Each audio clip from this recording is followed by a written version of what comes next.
Before you celebrate, Grace, maybe your fiancé deserves to know what you have been hiding from him. Vanessa Bennett's voice cut through the private ballroom so cleanly that even the pianist missed a note. Grace froze beside the engagement table, one hand resting near a small vase of white roses. 30 guests turned toward the entrance of the Blackthorn Hotel ballroom, where Vanessa stood beneath a crystal chandelier, wearing an ivory designer dress and the satisfied expression Grace had known since childhood. "Vanessa," Grace whispered, "you were not invited." "I know." Vanessa smiled. "That should tell everyone how important this is." Grace felt her stomach tighten. This evening was supposed to be simple, quiet. After years of double shifts, overdue bills, and relationships that ended the moment life became inconvenient, she had finally found something she never expected: Damien Cross. He was mysterious, private, sometimes almost impossibly old-fashioned, but he had never once made Grace feel ashamed of being a waitress. Tonight, she was supposed to introduce him to the few relatives she still trusted. Instead, her sister had arrived carrying a black folder. Grace looked toward Damien. He sat at the head of the long table in a perfectly tailored black suit, one hand resting beside an untouched glass of champagne. His skin was unusually pale beneath the warm chandelier light, his dark hair brushing his collar, his expression unreadable. Most men would have demanded an explanation. Damien merely watched Vanessa. That somehow made Grace more nervous. "Whatever this is," Grace said, "not tonight." Vanessa walked farther into the room. "Especially tonight." She lifted the folder. "You are getting engaged to a man you barely know, and apparently he barely knows you." A murmur moved through the guests. Grace felt heat rise into her face. "You have no idea what Damien knows about me. Does he know you were still serving tables 6 nights a week when you met him?" "Yes." "Does he know you were behind on rent?" "Yes." Vanessa's smile weakened for half a second. "Does he know about Daniel?" Grace went still. There it was. The name she had not heard spoken aloud in almost 4 years. Damien's gaze shifted to her, but there was no accusation in it. Only attention. Vanessa noticed and mistook his silence for doubt. "I thought not." Grace lowered her voice. "Leave. I am trying to save him from making a mistake." "No. You are trying to embarrass me." Vanessa stepped closer. Maybe embarrassment is better than finding out after the wedding. Around them, the ballroom had become unnaturally quiet. Grace noticed something strange. 2 elegant men near the windows had stopped speaking entirely. The hotel manager stood near the doorway with his shoulders rigid, staring not at Vanessa, but at Damien. Grace followed his gaze. Damien had not moved. Yet something about him had changed. The air around his table seemed colder. Vanessa opened the folder. "I brought proof." Grace's heartbeat quickened. "Proof of what?" "That this engagement is built on a lie." Vanessa placed several printed pages on the table. Grace recognized old messages, bank statements, fragments of a life she had fought hard to leave behind. "Where did you get these?" she whispered. Vanessa ignored her and turned toward Damien. "You should know exactly what kind of woman you are marrying." Damien finally lifted his eyes. They looked silver beneath the chandelier light. "Vanessa," he said calmly. She blinked. Grace had never introduced them. "How do you know my name?" Damien leaned back slightly, studying her with an unsettling stillness. "The more important question," he said, "is why you believed I did not." Vanessa's confidence faltered, but only for a moment. "Grace told you about me," she said. Damien's expression remained still. "Grace rarely speaks about people who make her unhappy." The words were quiet, almost polite, yet Vanessa's smile tightened. Grace stared at Damien. She had mentioned her sister perhaps twice during the 11 months they had been together, and never in detail. "Then you already know she exaggerates," Vanessa said. "Actually," Grace replied, "I usually make excuses for you." Vanessa turned toward her. "There. That is exactly what you do. You make yourself the victim while everyone else becomes the villain." Grace felt the familiar pressure settle across her chest. Growing up, Vanessa had always known how to win a room. She had been the accomplished daughter, the one with scholarships, promotions, expensive clothes, and photographs from vacations Grace could never afford. Grace had spent most of her 20s working restaurant shifts, helping their mother with bills, and learning to smile whenever relatives asked when she planned to do something more with her life. Vanessa never needed to insult her directly. Comparisons did the work. "You want to talk about my life?" Grace asked. "Fine." But do not pretend this is concern. Vanessa lifted one of the printed pages. Concern is exactly why I came. Damien deserves to know you were nearly evicted 2 years ago. He knows that you borrowed money. He knows that Daniel left you after you started talking about marriage. Grace's fingers tightened against the edge of the table. He knows that too. Vanessa glanced toward Damien, clearly surprised. And he still proposed? The question landed harder than Grace expected. Not because she doubted Damien. Because Vanessa sounded genuinely unable to understand why anyone would choose her after knowing the imperfect parts. Damien slowly rose from his chair. The movement was effortless, but the reaction around the ballroom was immediate. The hotel manager lowered his gaze. The two elegant strangers near the windows straightened. An older woman wearing a dark red evening gown stopped halfway through lifting her glass. Vanessa noticed none of it. You see, she continued. Grace has always wanted someone to rescue her. First Daniel. Now you. She finds a successful man, and suddenly she is planning a wedding at the Blackthorn.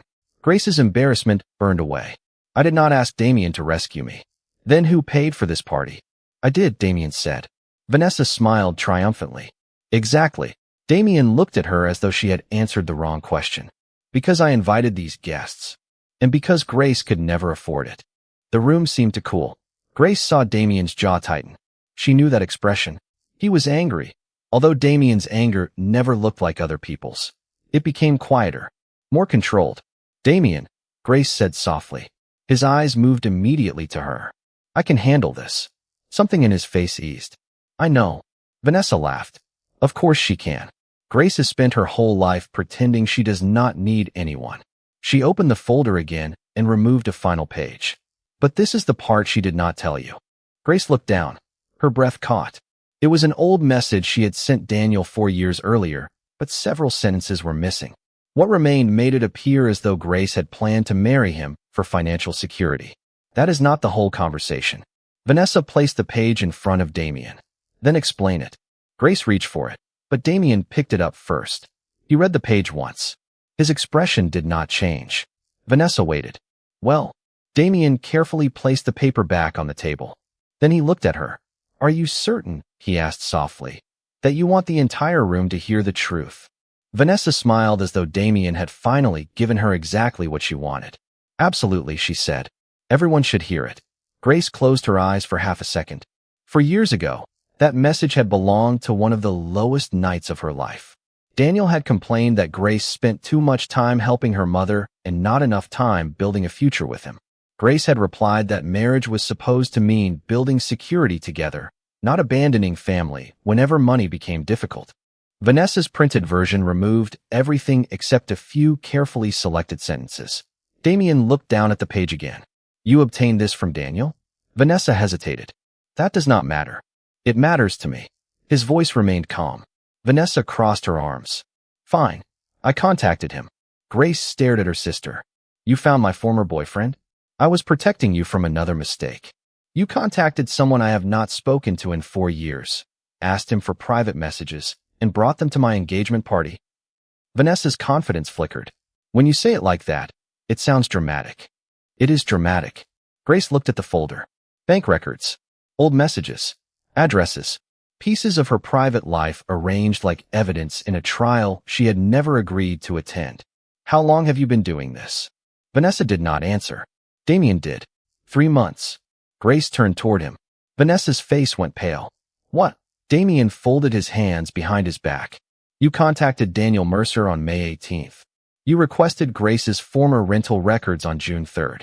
2 weeks later, you hired a private investigator who discovered where tonight's engagement dinner would be held. Vanessa stared at him. How could you possibly know that? Damien's silver eyes remained fixed on her. You were not especially discreet. Grace looked between them. Damien, you knew? I knew someone was asking questions about you. Why did you not tell me? His expression softened slightly. Because curiosity is not a crime, and I hoped whoever was responsible would stop before causing you pain. Grace was not sure whether to feel protected or irritated. You should have told me. Yes, Damien said immediately. I should have. Vanessa laughed, but there was nervousness beneath it now. This is unbelievable.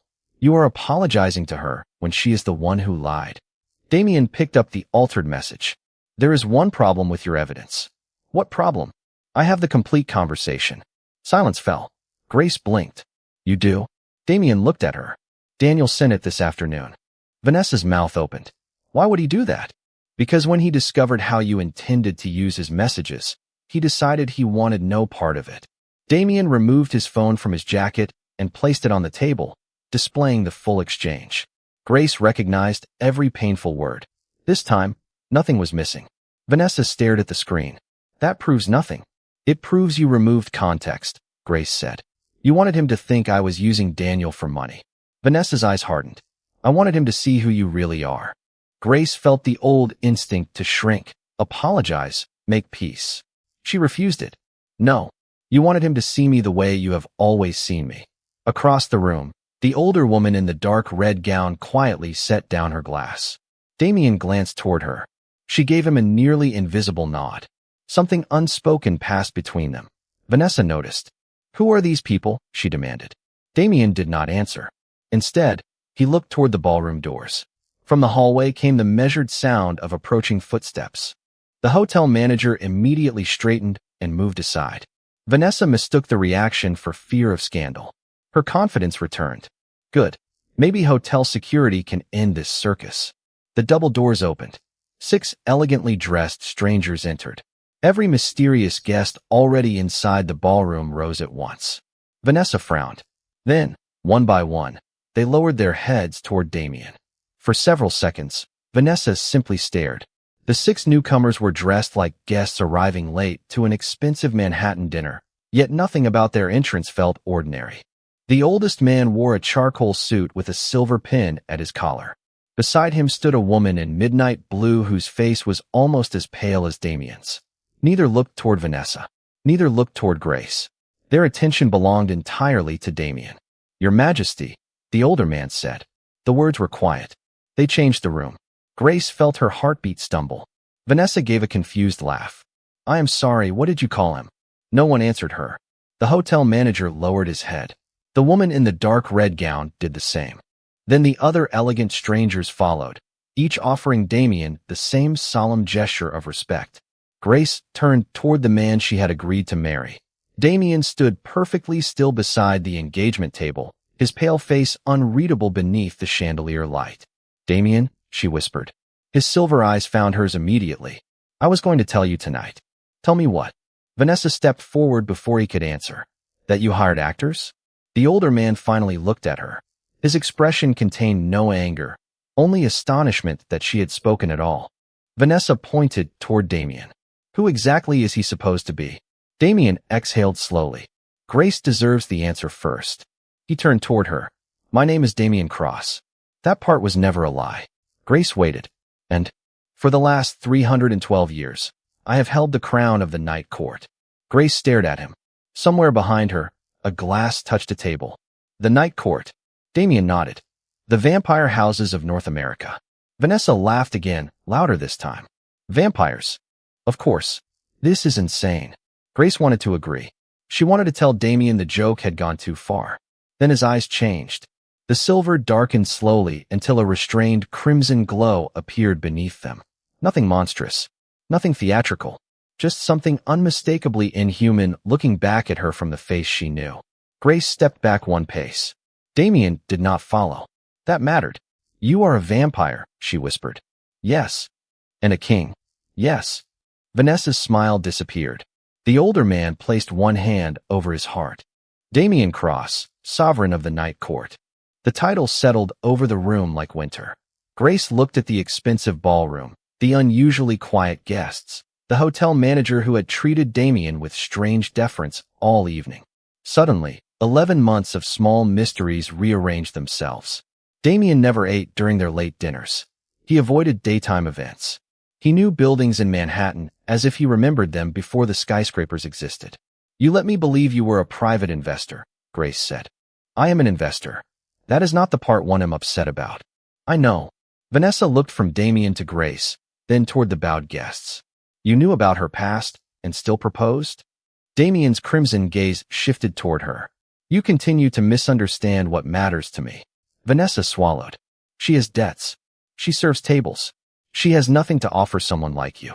Damien became very still. Grace recognized that stillness now. Power without performance. Nothing, he repeated. Vanessa lifted her chin. Compared to this? She gestured toward the ballroom. Yes.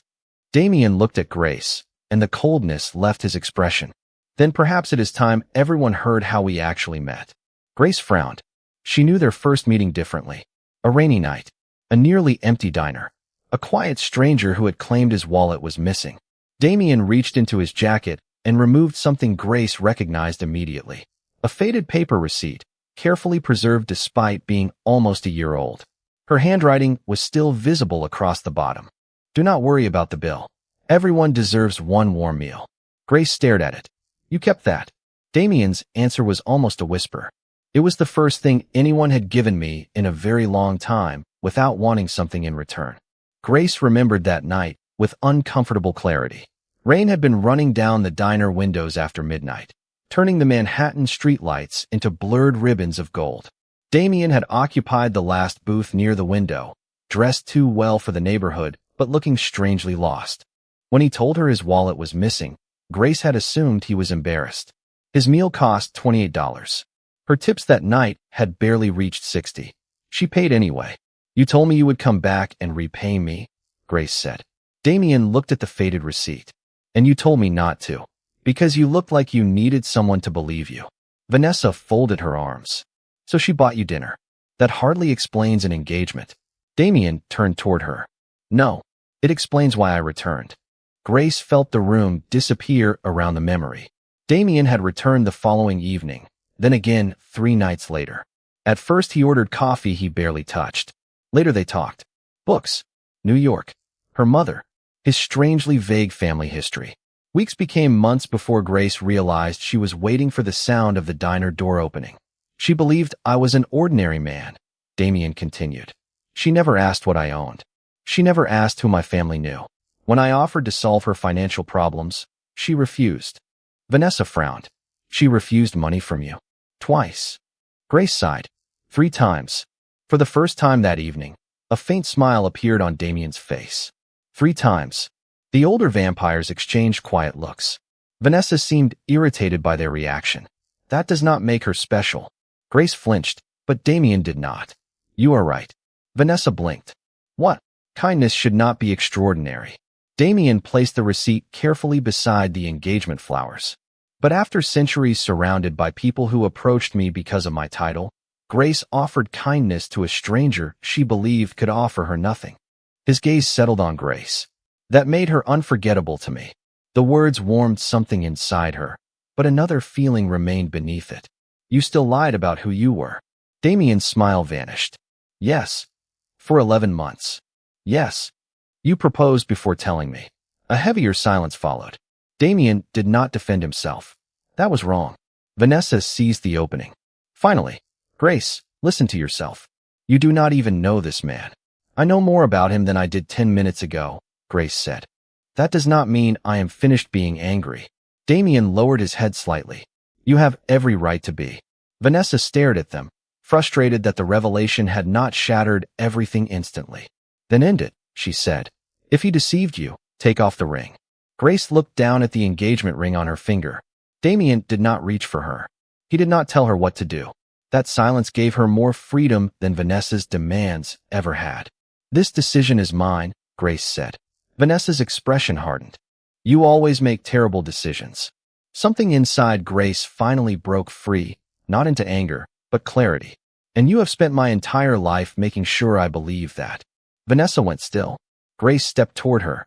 When I chose community college because mom needed help, you called me unambitious. When I worked nights, you called me unsuccessful. When Daniel left, you said I should have been easier to love. Tonight you invaded my privacy because you decided I could not possibly know what was good for me. Vanessa's face lost color. Damien moved slightly forward. Grace raised one hand without looking at him. Please. He stopped immediately. The entire night court saw their king obey that single request. Grace faced her sister alone. You do not get to decide my worth anymore. Vanessa looked around the ballroom as if searching for support. Instead, her gaze landed on the small antique locket resting beside Grace's engagement flowers, the only piece of jewelry their grandmother had left her. Even that ridiculous old thing, Vanessa muttered. You kept it because Grandma told you it made you special. Grace picked up the locket. No, I kept it because she loved me. As her fingers closed around the metal, Damien's royal ring flashed crimson. The locket answered with a sudden silver light. Every vampire in the room froze. The silver light was not bright, yet it changed the entire room. It moved across the old locket in thin lines, revealing a symbol Grace had never noticed before, a crown surrounded by 3 small stars. The older man in the charcoal suit took one careful step forward. Where did you get that? Grace tightened her fingers around the locket. My grandmother. Her name? Margaret Bennett. His expression changed. Damien noticed immediately. Elias. The older vampire lowered his voice. Your Majesty, that crest belonged to the Wardens of the Crown. Vanessa looked between them. The what? Elias did not answer her. His attention remained on Grace. For generations, the Bennett lines served as human guardians between the Night Court and the outside world. Grace almost laughed from disbelief. My grandmother taught elementary school in New Jersey. She may have done both, Damien said. Grace looked at him. Did you know about this? No, his answer came instantly. If I had known, I would have told you before tonight. Grace raised an eyebrow. Damien accepted the silent criticism. I understand that statement carries less weight than it did an hour ago. Despite everything, Grace almost smiled. Vanessa stepped closer to the table. Wait, if this is a family thing, then I am a Bennett too. Elias finally looked at her. Yes. Vanessa's confidence returned. Then whatever Grace has, I have it too. Perhaps, Elias said. But the locket was given to Grace. Vanessa stared at the glowing metal. Grandma left me her pearl earrings. Grace remembered the afternoon after the funeral, when Vanessa had complained that the old locket looked worthless. Grace had chosen it because Margaret wore it every Sunday and always touched it whenever she told Grace to trust her own judgment. At the time, those words had seemed like ordinary grandmotherly advice. Now they felt like a message hidden in plain sight.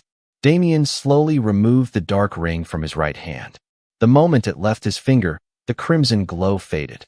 The locket dimmed with it. He placed the ring on the table, several inches from Grace's hand. Silver returned instantly. Elias inhaled softly. Recognition. Explain, Grace said. The Wardens were never servants, Elias replied. They were trusted human allies permitted to challenge the crown when they believed the Night Court had forgotten its duty to protect innocent people. Vanessa frowned. So Grace inherited some kind of title? Not necessarily, Damien said. A symbol recognizing her ancestry does not decide who she becomes. Grace looked at him, surprised. Elias nodded slowly. The king is correct. The old covenant required choice. A warden could refuse. Then why did the family disappear? Grace asked. Nobody answered immediately. That silence frightened her more than any supernatural explanation had. Elias looked toward Damien. The Bennett records ended 86 years ago. Grace calculated quickly. Around the time my grandmother was born. Yes. Vanessa's expression finally lost its arrogance. Are you saying Grandma was hiding? Elias looked at the locket. I am saying someone wanted this bloodline forgotten, and Margaret Bennett apparently intended to keep it that way. Grace opened the locket carefully. She had done it hundreds of times before. Inside was the same faded photograph of her grandmother as a young woman. But now the silver light revealed something beneath the picture. A thin folded piece of paper. Grace's breath caught. That was never there. Damien remained where he was. Do you want me to open it? Grace shook her head. No. She removed the tiny paper herself and unfolded it. Only one sentence was written inside, in her grandmother's unmistakable handwriting. Grace read it silently once. Then again. Vanessa whispered, What does it say? Grace looked at Damien, then at the vampires surrounding them. Her voice was steady when she finally read the words aloud. If the crown ever finds you, Grace, make sure the man wearing it deserves you before you decide whether to stand beside him. For several seconds, nobody spoke. Grace could hear the rain tapping softly against the tall windows of the Blackthorn Hotel. She looked down at her grandmother's message, written decades ago for a future Margaret Bennett somehow believed would come. Then Grace looked at Damien. The Vampire King did not reach for the note. He did not ask to read it himself. He simply waited.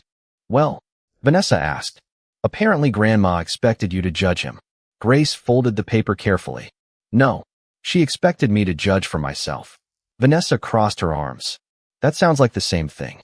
It is not. Grace slipped the message back into the locket. My entire life, people have told me what I should want. What job was respectable enough? What man was successful enough? What kind of life proved I had not failed? Her eyes settled on Vanessa. You were the loudest voice. Vanessa's face tightened. I was trying to help you. Helping someone does not require making them feel small. The words landed quietly. Grace did not raise her voice. She no longer needed to.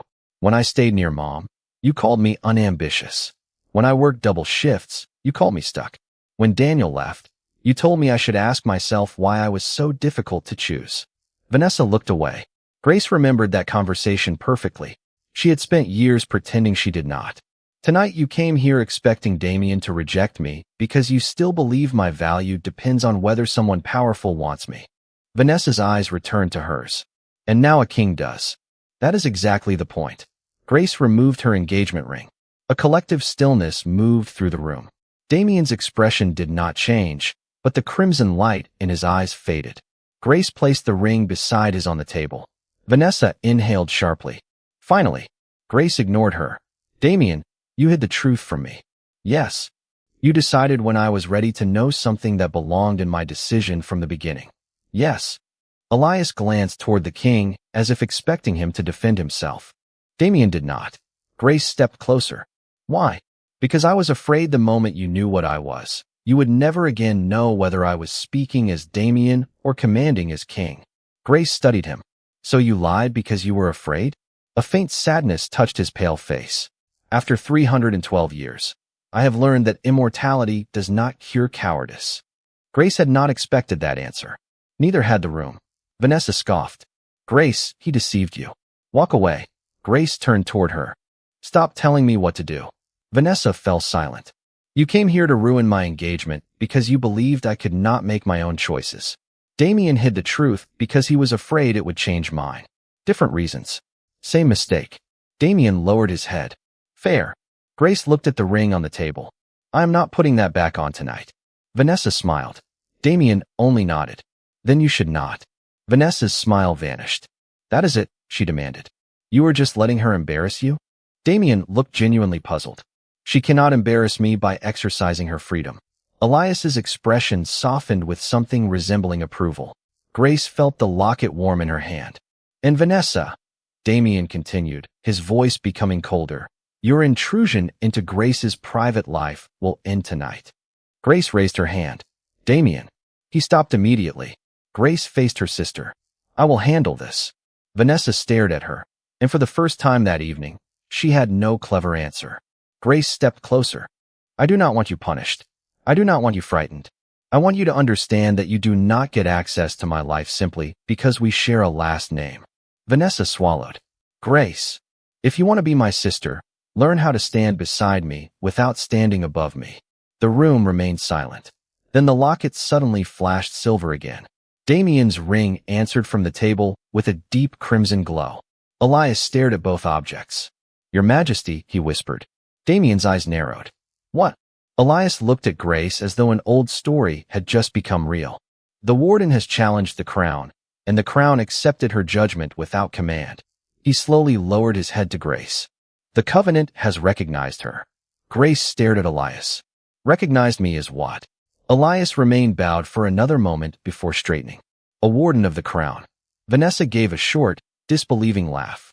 She is a waitress. Grace looked at her sister, but Damien answered first. And tonight you have repeatedly spoken of her work as though honest labor were evidence of failure. His voice was calm. It is not. Vanessa looked away. Elias moved toward the table and studied the silver light flowing across the locket. The old covenant was designed carefully.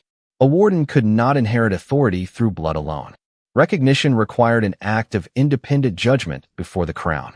Grace glanced at the engagement ring she had removed. You mean because I challenged Damien?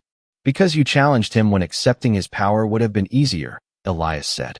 And because he accepted your judgment when commanding you would have been easier. Damien's gaze remained on Grace. Then the covenant has better sense than some courts I have known. Elias almost smiled. Vanessa did not. So what happens now? She asked. Does Grace become some kind of vampire princess? No, Grace and Damien said together. For the first time in nearly an hour, Grace laughed. Damien's expression softened. Elias continued. She remains human. She remains herself. The title grants a voice before the night court. Nothing more unless she chooses to accept its responsibilities. Grace touched her grandmother's locket. That mattered. Choice. Margaret had hidden an inheritance without turning it into a command. Damien had hidden his identity and nearly lost Grace because he had forgotten that same lesson. Vanessa stared at the silver crest. Grandma never told me any of this. Maybe she knew you would not listen, Grace said. Vanessa flinched. Grace immediately regretted the sharpness, but she did not take the truth back.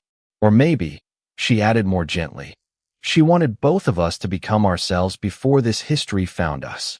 Vanessa's eyes lowered. I thought you were wasting your life. I know. You were always working, always helping Mom, always saying you were fine when you clearly were not. Grace waited. Vanessa swallowed. And I hated watching you struggle. Then you should have stood beside me. Grace's voice softened. Not judge me from somewhere more comfortable. Vanessa looked at her for a long moment. I do not know how to fix this. Neither do I. Grace glanced at the folder containing her stolen private records. Start by giving me that. Vanessa picked it up and handed it over without argument. Grace closed the folder. And Daniel? I will never contact him about you again. The investigator? Done. Grace nodded. It was not forgiveness. Not yet. But it was a boundary spoken aloud. Damien stepped toward Vanessa. His crimson eyes returned, subtle but unmistakable. There will be no punishment from the night court tonight. Vanessa visibly relaxed. Because Grace asked me to leave this matter to her, he continued. Do not mistake her mercy for permission to repeat what you did. Vanessa nodded. I understand. Then she looked at Grace. I really did not know who he was. Grace almost smiled. Neither did I. Vanessa glanced at Damien. That somehow makes me feel slightly better. A quiet sound moved through the room, almost laughter. The tension finally loosened. Then Elias turned toward the newly arrived vampires. There is still one matter. The 6 visitors exchanged solemn looks. Word of the Warden's return will reach the full night court before sunrise. Grace's smile disappeared. And that is bad. Damien looked toward Elias. Not necessarily. That means yes, Grace said. Damien gave her a faint smile. It means complicated. Elias reached inside his coat and removed a sealed black envelope marked with the same crown and stars symbol glowing on Grace's locket. This was placed in the Royal Archive 86 years ago with instructions that it could only be opened if the Bennett Warden returned. Grace stared at it. Who left it? Elias turned the envelope over. Written across the back was one name. Margaret Bennett. Grace's breath caught. Her grandmother had not merely hidden from the vampire world. She had been waiting for Grace to find it. Grace accepted the black envelope with both hands. The paper felt heavier than it should have. Its seal marked by the same crown and 3 stars glowing softly on her grandmother's locket. 86 years. Margaret Bennett had left this before Grace was born, before Grace's mother was born, before anyone could have known what kind of woman Grace would become. Yet her name was written across the front. How is that possible? Grace whispered. Elias shook his head. Open it. Grace broke the seal carefully and unfolded a single page. The handwriting was Margaret's, younger and steadier than the note hidden inside the locket. Grace began reading silently. My dearest Grace, if you are reading this, then the crown has returned to our family. But remember what the Bennetts forgot long ago. We were never chosen to serve kings. We were chosen to remind them that power means nothing without conscience. Grace stopped. Damien stood several feet away, making no attempt to read over her shoulder. She continued, if the king beside you demands obedience, walk away. If he fears your questions, walk away. If he values your bloodline more than your heart, walk away. But if he gives you the freedom to challenge him and remains when you do, then judge the man before you judge the crown he carries. Grace slowly lowered the letter. Vanessa's eyes were wet, though she quickly looked toward the windows. Grandma really planned everything, she murmured. Not everything, Grace said. She left the decision to me. Damien's gaze met hers. As it should be. Grace looked at the engagement ring still resting on the table beside his royal ring. You lied to me. Yes. I am still angry. You should be. And if we continue, there are no more hidden kingdoms, secret identities, or 300-year-old surprises? A faint smile touched his face. I can promise the first two. At my age, the third may require negotiation. Grace laughed despite herself. Even Vanessa smiled. Then Grace became serious again. I am not ready to marry you tomorrow. Damien nodded. Then we do not marry tomorrow. I might need time. You may have all the time you want. Grace glanced around the ballroom. The vampires who had bowed to Damien were now watching her, waiting for the poor waitress to decide what happened next. Once, that attention would have terrified her. Tonight, it felt different. She picked up the engagement ring. Vanessa held her breath. Grace did not put it on immediately. This ring does not make me a queen. No, Damien said. Your family history does not make me worthy of you. No, and being a vampire king does not mean you get the final word. Damien's smile deepened. I suspect I learned that tonight. Grace finally slipped the ring onto her finger. Silver light moved across her locket.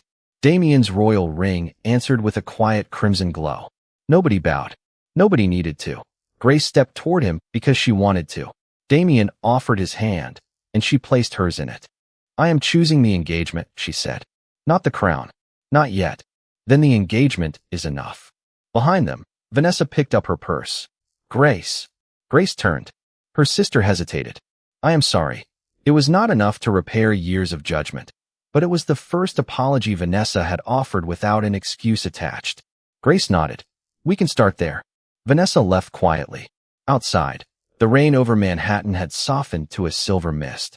Grace looked through the tall windows, then back at the ancient king standing beside her. An hour earlier, she had believed the greatest question of the night was whether her sister could destroy her engagement. Now she understood how small that question had been. Damien had chosen her long before she knew his crown existed. Her grandmother had trusted her long before she knew her inheritance existed.